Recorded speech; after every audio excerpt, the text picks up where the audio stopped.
This is the 2013 interpretation of accounts question. The part A section was not completed. It was quite similar to previous ones we've done. Opening stock, earnings per share, dividend yield, price earnings ratio, interest cover. All of the figures there if you want to go back through to correct it. It's on OneNote. For the part B section, what are we asked to do? Similar to the last question, this is about a new ordinary shareholder, potential investor in the company. A friend of yours has been given the opportunity to buy 200,000 shares of the already issued shares in Dantzig PLC. 80 cent a share. Looking for your advice using ratios. 8% fixed rate of borrowing. What advice would you give?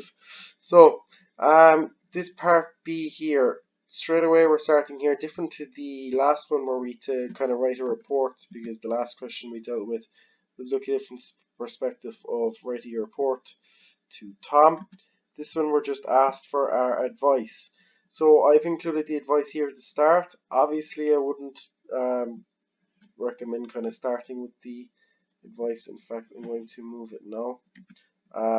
Just simply because obviously you haven't gone through the formulas yet. And it's generally easier to do it at the end.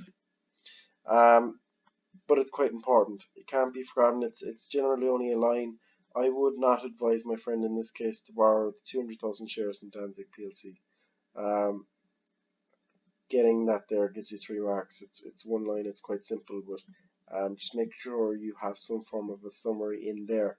So the 6 different headings we need to write about for a new ordinary shareholder. First two, the most prominent that we need to write about will be market value and dividend policy. Again, similar to the last one, the shares are available at 80 cent. So I'm talking about how they've gone down previously over the last 3 years. It's a worrying trend. Basically, it shows a lack of confidence in the stock market. And we're told that there's 200,000 shares available at 80 cent. 200,000 shares gives us a 36%, because it's 200,000 over 550,000 total shares. This would give us 36% control of the company, so that's quite a high percentage control that's available, and it's obviously some bit worrying. The price earnings ratio is 18 years. Previously this was 16.4 years, so the years it would take to recover our investment is going up, which is also worrying.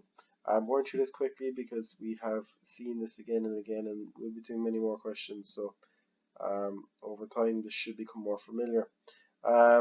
Dividend yield is gone down again. Dividend cover has gone from 1.17 times to 1.3 times. This is still worrying. It's gone up a small bit, but it's still worrying as they're paying too much out in dividends. As I said before, a dividend cover of 2 would mean that you're able to cover your dividends 2 times over with your profit. Anything below that means you're paying out too much dividends. So it's below the minimum 2 requirement that we would look at. The dividend per share has been reduced as well. It's gone down to 3.64 cent this year. So we 3.64 cent dividend return per share that we have. If we get 200,000 shares, it'll give us 7,280 euro of dividend income available for each year, which might seem favourable, but how much of this would be lost paying back interest? So if we were to receive 7,280 euro in dividends, how much do we have to pay for interest? Well, 200,000 shares at 80 cent is 160,000 investment at 8% borrowing, because we're borrowing the whole thing. We're not using any of our savings. So our interest would amount to 12,800 a year. So with 12,800 interest a year and only 7,280 euro return, we would have an annual shortfall of 5,620 euro. That would have to be funded by the purchaser.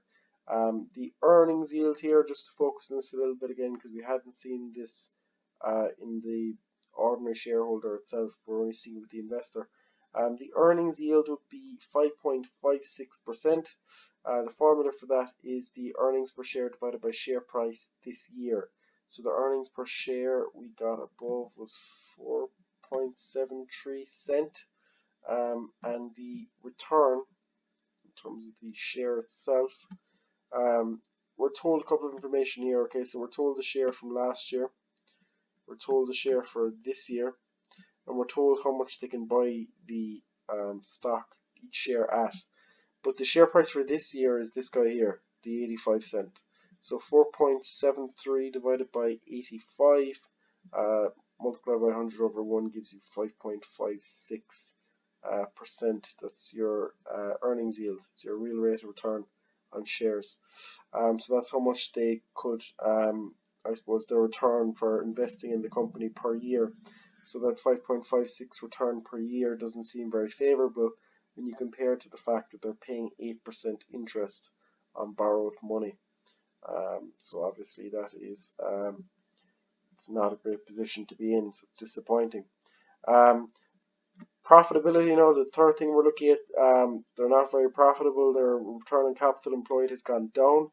Obviously this would be a cause for concern.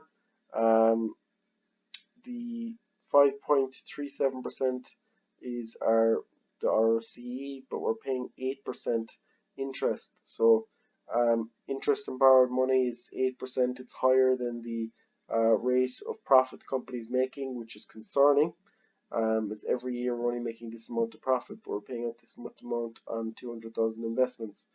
Although our return is above the 1 to 2% return from risk-free investments, which is positive, but it leaves very little return for risk-taking in general. The taking 22 years for the friend to recoup back the market value of the shares. Just to go through that, so recouping back the market value of the shares, this guy here, share price divided by dividends per share. So I've gone through this here. Share price divided by DPS. DPS is dividends per share, EPS is earnings per share. So it'll take 22 years. Our share price divided by dividends per share works out at 21.97 or something, so you'll say 22 years. So it takes 22 years to earn back the market value of the share at the current payout rate, which is obviously a long time to wait to get your investment back, which is obviously another thing not going in favor of investing in Dantzig. The liquidity, there's a liquidity problem. It's below the 1-to-1 ratio, which we kind of generally want to see. It's deteriorated again this year to 75 to 0.75 to 1. 75 cents available for every €1 owed in the short term. This means the company's liquidity problem. Obviously this is concerning for the shareholders. The gearing, so Dantzig is a lowly geared company, which is good, which means that most of their company, I suppose, is financed internally rather than by loans. So its gearing is 34.24%. However, last year was 30%, so the gearing has increased by just over 4%, which is slightly concerning as we're giving away more control of the company to investors, and obviously more of the financing of the company itself is being financed by a loan. So if this trend continues, there could be a risk from outside investors. At the moment, there's very little risk from outside investors, and that's basically the idea that obviously if all of the company was owned by investors from outside, they could call in their debts, and then the company would be screwed. So the interest cover is 2.94 times. Shows the company has the ability to meet its interest charges. They can pay interest nearly 3 times over with their profit. However, the cover has dropped from 4 times last year, which is obviously a negative thing, as we can basically we can't afford to pay our interest as much, which means our profit has dropped. This revealed that the profit has dropped 64,000. So how do we know that? Well, if we were to look at the interest cover formula, which is net profit before interest divided by interest is equal to times, we could work out last year's, so I'll just show that the formula quickly. So our interest cover here is net profit before interest divided by interest equal to times.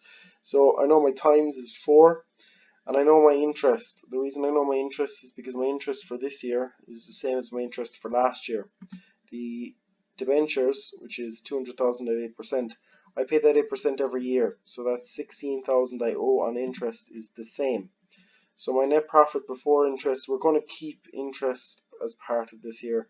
My net profit before interest I'm going to call X. divided by my 16,000 interest a year is equal to 4.